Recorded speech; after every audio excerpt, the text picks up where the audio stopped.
कौन है सर वो गोरी चमड़ी वाला वहां बैठकर हमको बोलने वाला?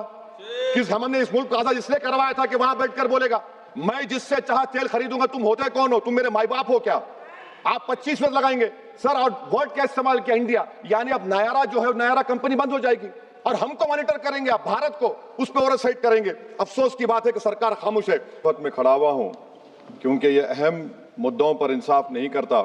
मिसाल के तौर पर सर अगर आप देखेंगे मुस्लिम एनरोलमेंट जो यूडीआईसी का डेटा है 2021-22 का, मुसलमानों का एनरोलमेंट गवर्नमेंट का डेटा बोलता है प्राइमरी में 15%, यूपी में अपर प्राइमरी में 14%, सेकेंडरी में 12% और हायर सेकेंडरी में 10%। प्राइमरी से लेकर हायर सेकेंडरी तक आते सर 5% की गिरावट होती है। वही सरकार का एआईएसएचई का डेटा है 2020-21 का। 2016-17 में मुसलमान 4.87 थे एजुकेशन में, 19-20 में बढ़कर 5.45 हुए और 2021 आते आते सर वो 4.64% हो गया। यानी जहां पर मुसलमान 2019-20 में 19,21,000 पे आगे, यानी 1,79,000 की गिरावट आई। ये क्यों हुआ सर? ये इसलिए हुआ क्योंकि ये मोदी सरकार तासुब और तंग नजरी के मजाहरे करती है। इसी वजह से मुसलमानों अक़लियतों में ड्रॉप आउट रेट ज्यादा है, लो एनरोलमेंट है और वो हायर एजुकेशन तालीम को मुकम्मल नहीं कर सकते। सर 3 स्कॉलरशिप स्कीमें हैं, 5 साल से cabinet committee of economic affairs in स्कीमों की मंजूरी नहीं दे रही है सर। 5 साल से ये आपकी तासुब और नफरत नहीं है तो क्या है बताइए आप? बजट तो पास हो रहा है ऐवान में, 5 साल से आप पैसे नहीं दे रहे हैं। क्यों? क्योंकि cabinet committee of economic affairs इसको मंजूरी नहीं देती है। और मैं बताना चाह रहा हूं आप विकसित भारत बनाना चाहते हैं, मैं तायद करता हूं, मगर क्या आप 14% आबादी को नहीं पढ़ाकर उनको एलिनेट कर आप विकसित भारत बना पाएंगे? विकसित भारत उसी वक्त बनेगा सर जब मुसलमान समाजी, इक्तिसादी, तालीमी और माशी तौर पर ताकतवर होंगे। मगर अफसोस के साथ कहना पड़ा, सच्चाई है कि सरकार नहीं चाहती ये हो। सर मैं हुकूमत से पूछना चाह रहा हूं कि यूनिट कॉस्ट स्कॉलरशिप का 2007 और 8 से रिवाइज नहीं हुआ क्योंकि जो तालीम का कॉस्ट है उससे मैच नहीं कर रहा है। आप 3 स्कॉलरशिप को डिमांड ड्रिवन नहीं कर रहे हैं। 11 साल से आप 10 स्कॉलरशिप नहीं बढ़ाए, वही नंबर ला के रख दिए। मैं डिमांड ड्रिवन करने का मुतालबा करता हूं। सर प्री मैट्रिक स्कॉलरशिप को क्यों 9th और 10th से शुरू किया था? Sir highest drop out rate मुसलमानों का है और हमारे मसीहा वेस्ट बंगाल में बैठे, वहां पर ड्रॉप आउट रेट मुसलमानों का 23%, आसाम में 30%। आसाम की सरकार गोली मारने का वीडियो कम बनाएगी तो शायद मुसलमान पढ़ ले तालीम में। सर मैं मुतालबा करता हूं कि मौलाना आजाद फेलोशिप को दोबारा शुरू किया जाए ताकि अक़लियती और मुस्लिम बच्चे हायर एजुकेशन मुकम्मल कर सके।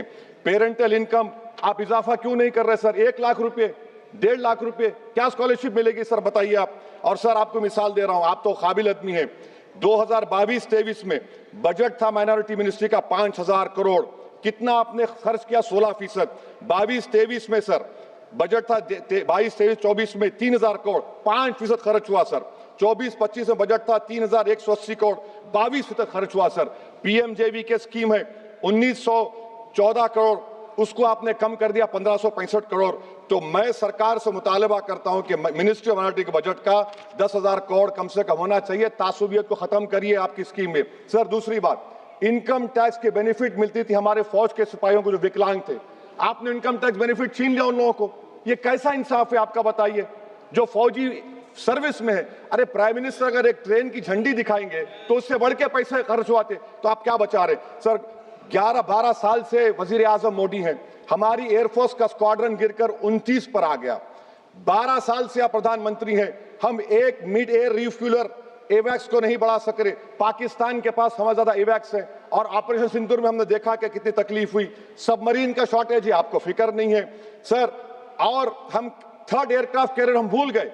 आखिर कैसे हम चाइना को इंडो पैसिफिक में रोक पाएंगे? ये देशभक्ति नहीं है सर। हमारी फौज में कमी है। क्या ये मुल्क इतना कमजोर हो गया कि हम अपनी फौज में बच्चों को भर्ती नहीं करा सकते? अग्निपथ स्कीम का रिव्यू होना चाहिए। इस ऐवान में चाइना बॉर्डर पर एक बहस होनी चाहिए। सर आप आ जाइए यूएस ट्रेड डील पर, जो ट्रंप ने एग्जीक्यूटिव ऑर्डर 6 फरवरी का निकाला, सेक्शन 4 कोट कर रहा हूं। डायरेक्टली इनडायरेक्टली अगर हम रशिया का ऑयल लेंगे तो 25% लगा देगा। कौन है सर वो गोरी चमड़ी वाला वहां बैठकर हमको बोलने वाला? किस हमने इस मुल्क को आजाद इसलिए करवाया था कि वहां बैठकर बोलेगा मैं जिससे चाह तेल खरीदूंगा। तुम होते कौन हो? तुम मेरे माई बाप हो क्या? आप 25 मिनट लगाएंगे सर और वर्ड क्या इस्तेमाल किया, इंडिया, यानी अब नायरा जो है नायरा कंपनी बंद हो जाएगी और हमको मॉनिटर करेंगे, आप भारत को उस पर ओवरसाइट करेंगे। अफसोस की बात है कि सरकार खामोश है। सर 2019 में ईरान का ऑयल मत लो बोले, आपने गलती की, आपने ईरान का ऑयल नहीं लिया। तो अमेरिका ने कहा कि इराक से लो, कंपेरेबल रेट पे, कंपेरेबल रेट पे, मार्केट रेट, नॉमिनल प्राइस पे नहीं। आज यूएस कह रहा है कि मोनोपोली रेट पे लो। कहां है सर, हम क्यों कर रहे हैं, क्यों इतना गिर रहे हैं इस गोरी चमड़ी वाले के सामने? आखिर हमारी हमियत कहां है सर? और एक बात बता रहा हूं सर, ये यूएस ट्रेड डील से यूरोपियन कर 2 मिनट सर, यूरोपियन यूनियन की ट्रीटी से हमारा पीएलआई का पूरा असर पड़ेगा, क्योंकि आपने टैरिफ गिरा दिया। आपने टैरिफ गिरा दिया मेडिकल डिवाइसेस पर, आपने टैरिफ गिरा दिया सोफिस्टिकेटेड मशीनरी पर, तो यूएस इंडस्ट्रियल गुड्स आएंगे, तो डीइंडस्ट्रियलाइजेशन का खतरा है इस मुल्क में। Sir you are we signing a free trade agreement or a force purchase order. Sir Bangladesh से यूएस ने कह दिया कि हमसे कॉटन खरीदो, 0 टैरिफ। सर भिवंडी, मालेगांव, बनारस के पावरलूम का क्या होगा? 70% रॉ कॉटन हम देते हैं बांग्लादेश को। सर एमएचए का बजट 5.7 बढ़ गया, डिफेंस का 15.99। मैं सरकार से मुतालबा करता हूं कि वेनेजुएला में जो हुआ, आप एक ऑपरेशन इंसाफ करिए। ऑपरेशन इंसाफ के तहत हाफिज सईद, मसूद अजहर, लखवी को घुस के लाइए भारत में, तभी इंसाफ होगा सर। जब तक खत्म कर रहा हूं सर, खत्म कर रहा हूं सर, हम कुलभूषण यादव को भूल गए। वो कुलभूषण यादव को आईसीजे में रुकाया, आखिर हम कब लेके आएंगे कुलभूषण यादव को?